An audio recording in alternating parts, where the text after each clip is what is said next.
السلام عليكم ورحمة الله تعالى وبركاته. الحمد لله والصلاة والسلام على رسول الله وعلى آله وصحبه أجمعين أما بعد. പ്രിയമുള്ള മുഅ്മിനീങ്ങളെ, ഞാനും നിങ്ങളും നിലകൊള്ളുന്നത് വിശുദ്ധമാക്കപ്പെട്ട റമദാൻ മാസത്തിലാണ്. റമദാൻ മാസത്തിൻ്റെ പവിത്രതകളെ പറ്റിയിട്ട് ധാരാളം ഹദീസുകളും ഖുർആൻ ആയത്തുകളും വന്നിട്ടുണ്ട്. അതിൽ അബൂ ഹുറൈറ റളിയല്ലാഹു അൻഹു നിവേദനം ചെയ്ത ഒരു ഹദീസ് പറഞ്ഞുകൊണ്ട് ഇൻഷാ അല്ലാഹ് നമുക്ക് അവസാനിപ്പിക്കാം. അബൂ ഹുറൈറ റളിയല്ലാഹു അൻഹു നിവേദനം ചെയ്യുന്ന ഹദീസ് ഇങ്ങനെയാണ്: കുല്ലു അമൽ ബിൻ ആദമ യുളാഅഫു, മനുഷ്യൻ്റെ അമലുകൾ എല്ലാം ഇരട്ടിപ്പിക്കപ്പെടും. ഹസനത്തു അശറു അംസാലിഹ, അതായത് ഒരു നന്മയ്ക്ക് 10 ഇരട്ടി പ്രതിഫലം വരെ ഇരട്ടിപ്പിക്കപ്പെടും. എന്നിട്ടോ എവിടം വരെ? ഇലാ സബ്ഇ മിഅത്തി ളിഅഫിൻ, 700 ഇരട്ടി വരെ ഇരട്ടിപ്പിക്കപ്പെടും. 10 ഇരട്ടി മുതൽ 700 ഇരട്ടി പ്രതിഫലം വരെ ഒരു നന്മയ്ക്ക് അല്ലാഹു സുബ്ഹാനഹു വ തആല ഇരട്ടിപ്പിക്കപ്പെടും. ഈ 700 ഇരട്ടി എന്ന് പറഞ്ഞത് അത് സ്വതക്കയെ സംബന്ധിച്ചിട്ടാണ്. സ്വതക്കയെ സംബന്ധിച്ചിട്ട് അല്ലാഹു സുബ്ഹാനഹു വ തആല അവൻ്റെ വിശുദ്ധമാക്കപ്പെട്ട ഖുർആനിലൂടെ പറഞ്ഞത്: മസലുല്ലദീന യുൻഫിഖൂന ഫീ സബീലില്ലാഹി കമസലി ഹബ്ബത്തിൻ അംബതത് സബ്അ സനാബില ഫീ കുല്ലി സുംബലത്തിൻ മിഅതു ഹബ്ബത്തിൻ വല്ലാഹു യുളാഇഫു ലിമൻ യശാഉ വല്ലാഹു വാസിഉൻ അലീം എന്നാണ്. മസലുല്ലദീന യുൻഫിഖൂന ഫീ സബീലില്ലാഹി കമസലി ഹബ്ബത്തിൻ, അല്ലാഹുവിൻ്റെ മാർഗത്തിൽ സമ്പത്ത് ചെലവഴിക്കുന്നവൻ, അവൻ്റെ ഉപമ ഒരു വിത്തിൻ്റെ ഉപമ പോലെയാണ്. അംബതത് സബ്അ സനാബില, ഒരു വിത്തിനെ അവൻ നട്ടു.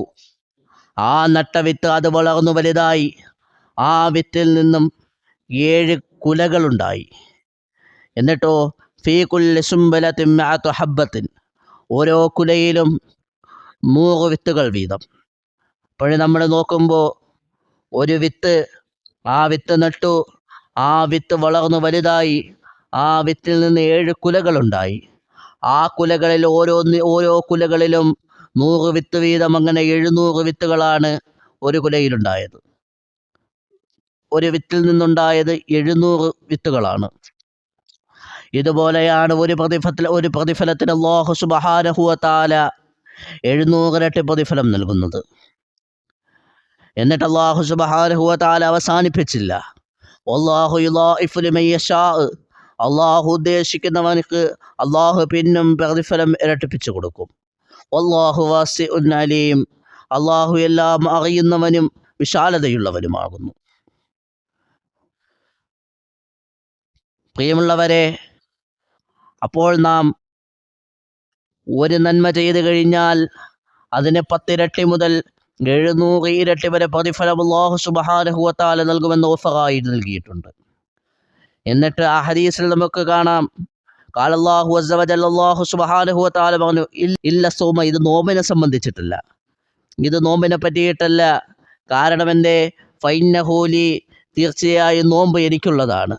വാന അജ്സി ബിഹി, ആ നോമ്പിനെ ജസാ നൽകുന്നവൻ, ആ നോമ്പിന് പ്രതിഫലം നൽകുന്നവനും ഞാനാണ്.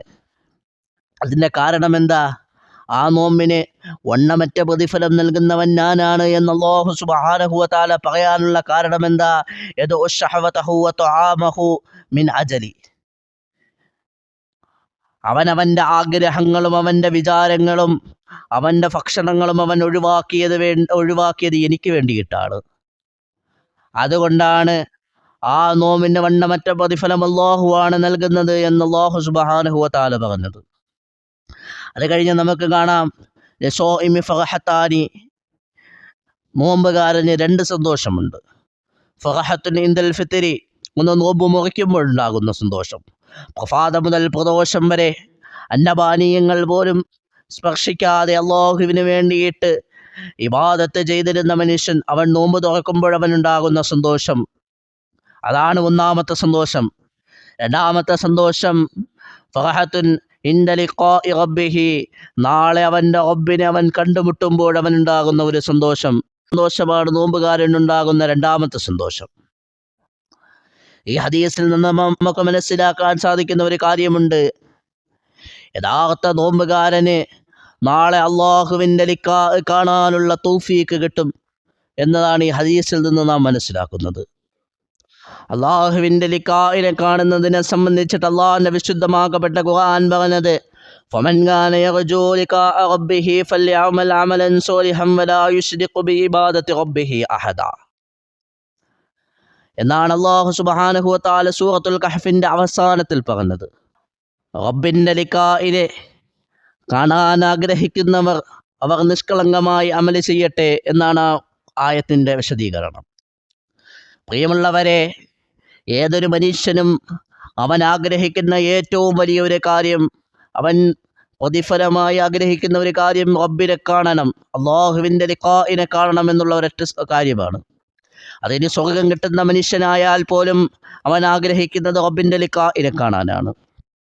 അള്ളാഹു അതിനുള്ള ഭാഗ്യം നമുക്ക് നൽകി അനുഗ്രഹിക്കുമാറാകട്ടെ. എന്നിട്ട് ആ ഹദീസിൻ്റെ ബാക്കി നമ്മൾ നോക്കുമ്പോൾ നമുക്ക് കാണാം, വലഖുലൂഫുൻ ഫീഹി അത്വയ്ബു ഇൻദല്ലാഹി മിൻ റീഹിൽ മിസ്ക്. നോമ്പുകാരൻ്റെ വായിൽ നിന്നുണ്ടാകുന്ന ഗന്ധം, ആ ഗന്ധത്തിന് കസ്തൂരിയേക്കാൾ മണമാണ് അള്ളാഹുവിൻ്റെ അടുക്കൽ. അവിടെ വലഖുലൂഫുൻ എന്ന് പറഞ്ഞത് തന്നെ അവൻ നോമ്പ് പിടിച്ച വശനായിരിക്കവേ അവൻ്റെ വായിൽ നിന്നുണ്ടാകുന്ന ഒരു ഗന്ധത്തിനാണ് ഖുലൂഫുൻ എന്ന് പറഞ്ഞത്. ആ ഗന്ധത്തിനാണ് നാളെ റബ്ബിൻ്റെ അടുക്കൽ കസ്തൂരിയേക്കാൾ മണമാണ് എന്ന് ഈ ഹദീസ് വിശേഷിപ്പിച്ചിരിക്കുന്നത്. അല്ലാഹു സുബ്ഹാനഹു വ തആല നമ്മുടെ സൽക്കർമ്മങ്ങൾ മുഴുവനും സ്വീകരിക്കുമാറാകട്ടെ.